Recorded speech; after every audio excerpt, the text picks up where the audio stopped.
Troisième épisode du calendrier de l'Avent et aujourd'hui nous allons parler d'une saga que j'adore, Star Wars.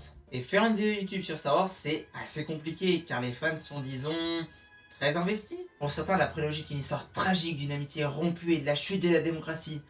Et pour d'autres c'est de la branlette à peu près sauvée par les musiques de John Williams. Et puis il y a la post-logie, un parfait retour à la saga qui se permet en même temps de la déconstruire pour certains et une daube faite juste pour vendre des pluches pour d'autres. Bref, parler de Star Wars, c'est très compliqué.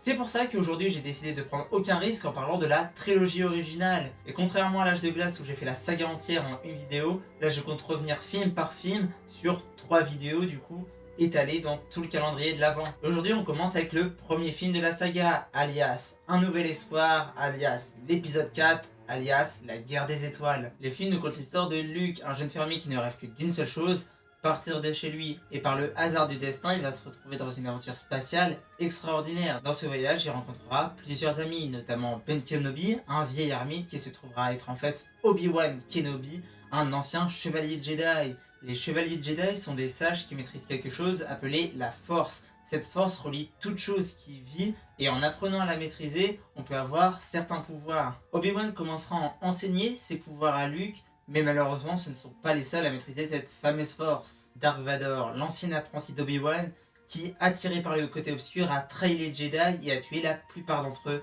notamment le père de Luke. Celui-ci est terrifiant, il est grand, noir, un masque semblable à un squelette, comme s'il était l'incarnation de la mort elle-même. Heureusement, Luke et Obi-Wan ne sont pas seuls pour l'affronter, ils seront aidés par Han Solo, un contrebandier qui leur servira de pilote, et de son copilote Chewbacca, une grosse touffe de poils. Ensuite on a R2D2 et C3PO, un duo de droïdes qui fonctionne parfaitement bien. Et enfin la princesse Leia, même si une partie du film consistera à la sauver, ce n'est pas qu'une simple demoiselle en détresse, elle est débrouillarde, maligne et ne se laisse jamais faire. Toute cette équipe va s'unir pour à la fin détruire l'étoile de la mort, une arme massive qui peut anéantir une planète entière. Et en soi l'histoire est assez classique, une personne ordinaire qui sera embarquée contre son gré dans une aventure extraordinaire, dans laquelle Yael rencontrera des amis et en sortira grandi. C'est déjà vu et revu. Mais si le film marche si bien, c'est pour 2 raisons. De 1, ses personnages, mais on reviendra dessus après. Et de 2, son univers. Imaginez être en 1977 et qu'un film comme celui-ci sorte avec des espèces bizarres, des langues incompréhensibles, des vaisseaux spatiaux, des sabres laser. C'est extraordinaire. Et même encore aujourd'hui, même après avoir revu la saga maintes et maintes fois, même après avoir revu des tas de films avec plein d'univers ultra riches, c'est un vrai plaisir de me replonger dans celui-ci. J'étais fasciné par chaque figurant, chaque espèce, chaque vaisseau, et de réentendre les mythes de cet univers.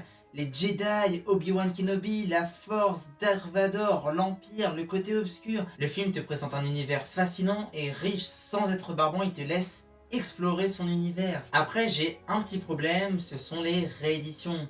Pour celles qui ne savent pas ce que sont les rééditions, c'est tout simplement qu'avec le temps, les technologies et George Lucas ont évolué. Il a donc décidé de changer certaines choses de la trilogie originale, parfois pour coller plus à la prélogie, parfois juste pour donner plus de vie à certaines scènes. Et en soi, je suis assez mitigé sur le principe même des rééditions.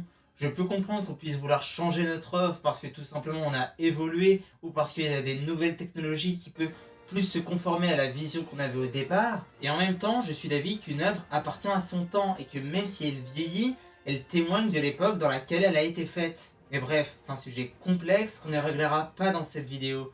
Car mon vrai problème avec les rééditions, ce sont les effets spéciaux numériques. Certaines scènes ont été modifiées, voire remplacées par d'autres avec des effets spéciaux numériques. Par exemple, ce plan-ci, il est plutôt sympa, il a sûrement été créé pour apporter du dynamisme à la scène, car à l'époque où le film est sorti, il n'avait pas la technologie nécessaire pour faire de tels mouvements de caméra. Donc ça peut être assez intéressant de rajouter un plan comme celui-ci. Mais le problème, c'est que les effets spéciaux étaient faits en 97. Et qu'aujourd'hui, ils paraissent très faux. Et vous me direz que ce n'est pas un problème, car les effets de 77 sont sûrement pires, donc ça passe bien. Mais non, les effets spéciaux de 77 sont mieux, parce que pour les effets spéciaux de 77, ils ont filmé des maquettes sur fond bleu, pour ensuite les intégrer dans un fond étoilé. Ce qui fait que du coup, on ressent la matière, on ressent les textures, alors que ce plan-ci, c'est plat. C'est plat, on a l'impression que ce n'est pas réel, que ce n'est pas là. Donc oui, les effets spéciaux de 77 se voient, les détourages sont pas parfaits, etc. Mais on ressent qu'il y a quelque chose. Alors que cette scène rajoutée, On a vraiment l'impression que ce sont juste des effets spéciaux et personnellement ça m'a sorti du film. Et c'est pareil pour une grande partie des ajouts de film, comme toutes les bestioles qui rajoutent numériquement et qui font vraiment tâche. Mais bon, ce n'est qu'un détail, à part ça l'univers du film est vraiment incroyable. Mais revenons sur l'autre gros point qui fait que j'adore ce film, les personnages. J'en ai déjà pas mal parlé dans le résumé, mais ceux-ci ont tous leur caractère et auront tous leur idéologie qui vont être confrontées à celle des autres. L'idéalisme de Luke, le cynisme de Han, l'espoir de Leia, la sagesse d'Obi-Wan, cette équipe va être vraiment fascinante à suivre. Luke est le personnage auquel on s'identifie le plus, car comme lui on va découvrir cet univers incroyable. J'aime beaucoup la prestation de Mark Hamill dans son émerveillement et sa naïveté, même si pour les scènes dramatiques c'est plutôt compliqué. Obi-Wan est assez intéressant dans sa relation avec Luke et Alec Guinness est vraiment le choix parfait pour jouer ce vieux sage. Le personnage de Han est assez cliché, ce bandit égoïste détaché qui va finalement s'investir dans quelque chose, mais Harrison Ford lui donne une certaine subtilité. Et j'étais assez surprise du personnage de Leia. Mes souvenirs du film étant assez flous, je me souvenais seulement du moment où elle était kidnappée. Et donc je pensais que c'était encore ce cliché de personnage féminin qu'on devait aller sauver. Mais elle n'est pas que ça, elle est rusée, résistante, astucieuse et elle garde toujours espoir. C'est l'un, si ce n'est le personnage le plus fort du groupe. Et j'aime beaucoup l'obstination que lui donne Carrie Fisher. Et les meilleurs pour la fin, R2D2 et C3PO. Ces deux-là forment un binôme parfait, comme un vieux couple, ils arrêtent pas de se chamailler et pourtant ils restent très attachants. Bref, ils sont géniaux. Et j'ai failli oublier de parler des musiques. Elles sont exceptionnelles. Que ce soit pour les scènes d'émerveillement, d'action ou de terreur, John Williams retransmet parfaitement l'émotion que la scène veut nous donner. Bref, Un Nouvel Espoir est un film merveilleux qui nous introduit à un univers époustouflant dont nous reparlerons bientôt.